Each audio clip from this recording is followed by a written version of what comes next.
Okay. I've never heard your story, I don't I think. haven't either. So, Really? Yeah. Okay. I'd That's love for pretty you to just exciting, man. just go ahead and Yeah. what's your background first, and then kind of tell us how you came into your relationship with the Lord. How did it get so Mhm. mature? You know what I mean? Because you're a mature guy. I mean, Oh, thank you, man. Thank you, man. Yeah, so my family is all Christian. Um, we grew up in the church, and I was always an athlete. I was always in some sort of sport. And then, so we would go to church like Sundays. We were involved doing different things. And then it got to a certain point. I was fairly young when soccer got super competitive. And then we had games on Sunday. And I think that's kind of where that divide began to happen in my relationship with the Lord, in my family's relationship with the Lord, is when something took the place of church. We began to prioritize soccer over God, and that's kind of where it all went downhill. Yeah. And so I'm sure a bunch of people have like a similar story, but that's what happened. It just got more competitive. Every athlete. Yeah, for real, bro. So not super unique, but it got to the point where we would like go to church on maybe Easter, maybe another time on Christmas. Yeah. It got to a point where it was really bad. I didn't see any benefit in my relationship with the Lord. I didn't see any benefit of going to church. I kind of just was like, this is a drag. I don't even want to go. Yeah. Like I could be doing way better things.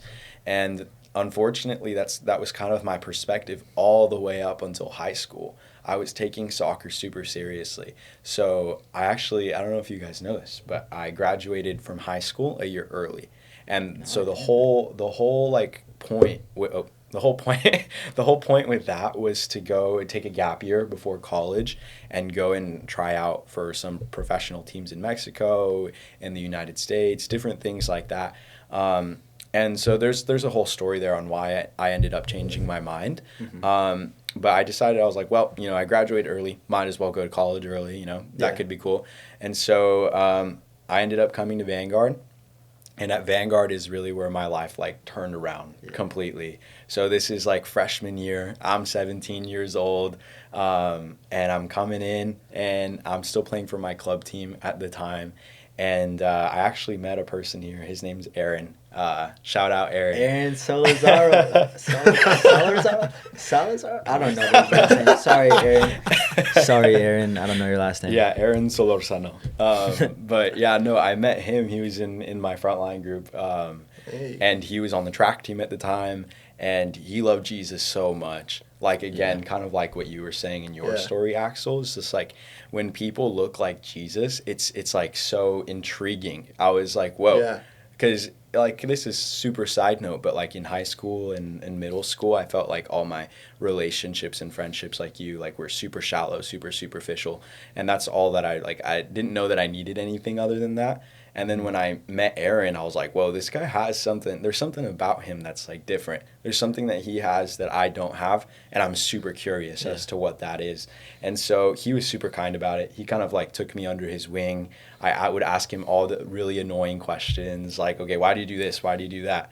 Like what? No, like, go ahead, ask the question. Like, how are you, like, so kind all the time? Like, do you never get frustrated? Like, how do you, like, show so much patience? Like all of these different things, which really was just the fruit of the Spirit, how he was showing that in every aspect of his life. And he's not perfect. He messed up sometimes, but he admitted his mistakes. Yeah. And I was like, whoa, I need, like, whatever you got. Yeah. And he's like, bro, it's Jesus. And Come I was like, okay. And so, like, I know Jesus. And remember I said, like, there was no benefit in it for me. So I was like, okay, well, clearly this guy is having a benefit from his relationship with the Lord. So I must have been doing something wrong. So then, it was all kind of, like, super, like, just to, like, speed it up, it all happened super quick. This is now spring semester of my freshman year here at Vanguard, and it was, like, this one Wednesday morning chapel. Those things are, like, 50 minutes, right? But it ended up going, like, 2+ hours later, and I was just getting, like, encountered by God. And that it had kind of been leading up to, like, Aaron was definitely pouring into me so much. Other people in my life, like friends that I had met because of Aaron, were starting to pour into me, and I was like, wow, like I just want Jesus now. Like I need him. Like I don't care how it happens, what I have to do to get there. And yeah, so at that chapel, I had never been baptized before. And so after like those 2+ hours, I told Aaron, I was like, hey, I need to be baptized. Like, I don't know how we're going to do this. I don't have like any clothes to change it into or anything, but I need to go get baptized. Hey. And so I remember it was in the spring. It was February 22nd. So it's about to be the 2-year anniversary very soon. We drove to Newport Beach, and I got baptized there, bro. Hey. So it was super fire. And then after that, I was just like, okay, like this baptism is a public declaration of like, I'm all in with Jesus now. And so, yeah, after that, I was just like, okay, I'm going to do everything that I can to really build upon this foundation that is my relationship with Jesus. And so since then, I've had like a 180-degree turn in my life. I used to be a person that was like super unkind, very unempathetic. I was like fake, bro. And Jesus met me with his love. And so now that's something that I just want to be overflowing from my life, like in every interaction that I have, whether it's like a conversation, holding the door open for someone. Yeah. It's the little things, I think, where like I just want the love to be overflowing, because if he's been so good to me, then I have to be good to other people, you know? Yeah. And so, yeah, it really just all happened at Vanguard, man. Dang, bro. Shout out Vanguard. Shout out Shout for out to real. Aaron. for Yes, he's And- a homie. Extra shout out to Aaron, because I've spoken to. Okay, so I was the 7th floor RA. Oh, my yeah, sophomore he was year. on your Yeah, floor. you were. Aaron was on my floor, and I knew him personally, and he was just always this, like you said, he was just this light. Yeah. And I've spoken to many people. I can think of about 3. I won't name them right now, but I can think of about 3 or honestly 5 or 6 that were just boys on that floor who saw the same thing in Aaron, and like 2 years later, they're like pursuing relationship with the Lord because Yeah. of Whoa. what they saw in him. Yeah. That's You know so what I good. mean? So hearing that from you also, Yeah. it just like gives me No, chills. Aaron was doing work, bro. That boy was doing He was kingdom advancing work, the kingdom bro. for real. Go on. Yeah, like super props to him, bro. And that was the best summary of a testimony I've ever heard in my life. Yeah. My goodness I know, gracious, bro. bro. Holy crap. I- No, yeah, Yeah. there's Yeah, and I can there's attest- more to it than that, yeah. of course. No, but that was a great summary. No, man. yeah, I mean, I feel like I would love to talk about like how like I came to be in SFD too. Yeah. If we have time for that. Yeah, no, of course. Yeah. But real quick, I'll just say, like, I can attest to, his authenticity with what he's saying. Like, he's not capping in a sense. Like, I knew him last year, and I cut his hair. I'm the school barber. Yeah, Yeah, you are. Yeah, you And are. I cut his hair, and he was just like this, genuine, kind guy, like trying to do the little things. I noticed that about you the first time I even like texted you. Like the way I texted you, the way you responded was differently than the other boys. I mean, not in a suspect way, but like it was just kind, and you were just a Yeah. super kind guy, and you were doing the details, and basically, your actions prove what you just said. So Thank you. Praise God. But yeah, let's go into like how you even got into SFD. For sure. So yeah, I mean, I mentioned soccer. I had been doing that for like 15 years of my life, so it's something that I loved a lot. And I mentioned like my first semester here, I was commuting from Upland, that's like maybe 45 minutes away from here. It's close to Corona. Yeah, That's yeah, where, yeah. so it's close to where Axel's from. That's besides the point. And so I was playing with my club team, but in the spring I decided to walk on to the men's soccer team here at Vanguard, and it came to a point where his name's Coach Chewy. Coach Chewy was like, you got to choose, like you can't do both, one or the other. And I was like, shoot, well, I want to get closer to Jesus, and there's a lot of like Jesus loving people here, so you know what, I'm gonna commit to Vanguard. Yeah. So that's when I started playing for the team, and honestly, like that whole, like when Jesus is refining your character, that whole process, that was kind of like the spring semester for me. And it was super cool that I got to do that on the soccer team. Like I was trying my best. I was like, okay, no more cussing, no more X, Y, and Z, all these different things. Yeah. And, sometimes I would mess up and I'd be so frustrated with myself, but then God would remind me that there's so much grace. And I was like, okay. So, I played soccer there, and, that's what I plan to do for like the rest of my time here at Vanguard. And I was coming back for the fall. We were training over the summer. And in the fall, it's actually kind of crazy. Actually, we need to backtrack a little bit. I was on the team in the spring, and there was an opportunity to join SFD kind of like as an apprentice, like super last minute, midway through the semester. I was like, yeah, sure, I'll help out. It wasn't like too much work or anything. And I thought it was just going to be for that semester, just to help out. And so I'm on the soccer team, and in the fall of my sophomore year now, and every time I went to practice and every time that I was in my Bible or worshiping or anything like that, it was something super scary was happening where I felt God saying like I was going to have to drop soccer. And I was like, no. I was like, that can't be true. Because I was finally starting to do good. I was like, I feel like I'm making an impact on the team. Like, I'm really pouring into some of these guys. Like, how could you be asking me to drop it? Like, that doesn't really make any sense. Yeah. And so I was wrestling with God. I was super stubborn. I was like, no, I can't do that because of this. And then he would prove me wrong. Like, nope, you already did that. We're good. I was like, what? And so, yeah, every time, and just to, like, get vulnerable for a sec, like, there were some practices where I would just be so in my head about, like, what I felt like the Lord was asking me to do that I would go back to my room and just, like, cry. Because I was like, no, like, this is what I've known for such a long time of my life. This is, like, where every worry disappears here. Like, I love soccer. Like, how could you be asking me to do this?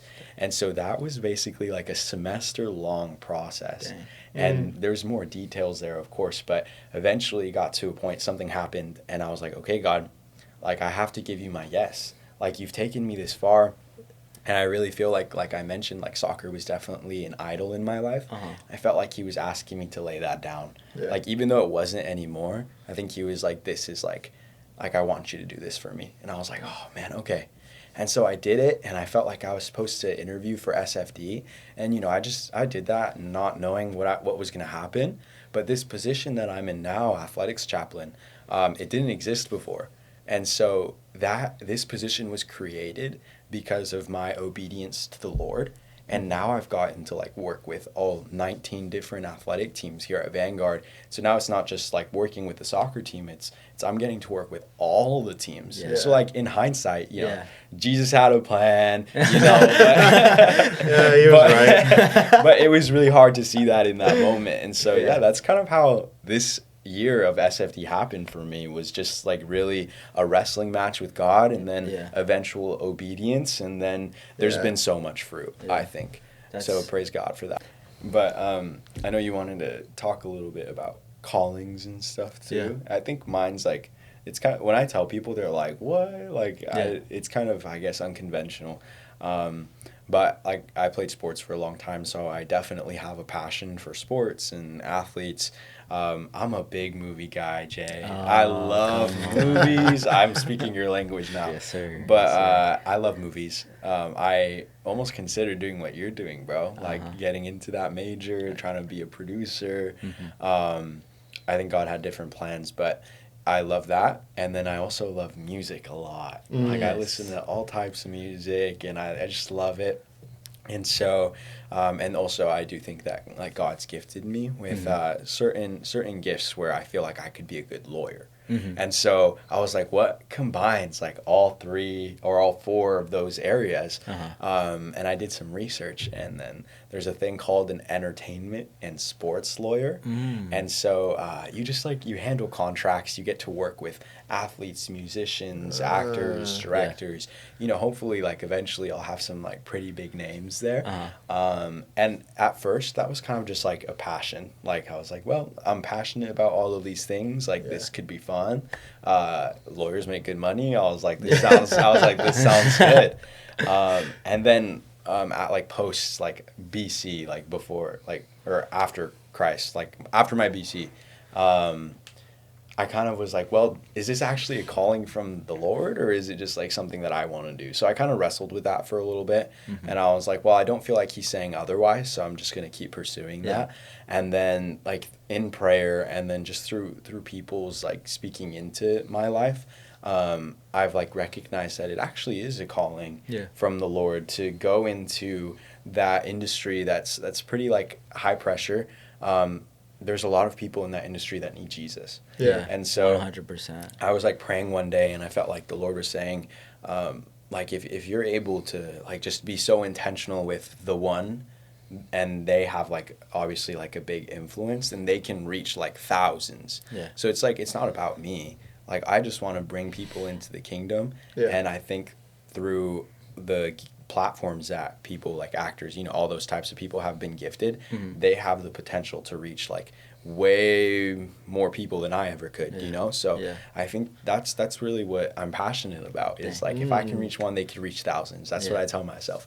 When classes are hard, oh man, I gotta tell myself that, bro. Because I'm like, no, I don't want to do this. Dude. But no, that's the calling, I feel like, is entertainment. That's really cool to hear because the process that you just explained was the exact same process for me, but it was for a like different outcome. So like I feel called to filmmaking. Like I want to make movies, like because my process was I looked at all these things. I loved music. I loved like art, and I loved sports, and I loved all these things. What can combine it and like what is that? And then I first came up with like this stupid idea. It was like a museum with like all this stuff.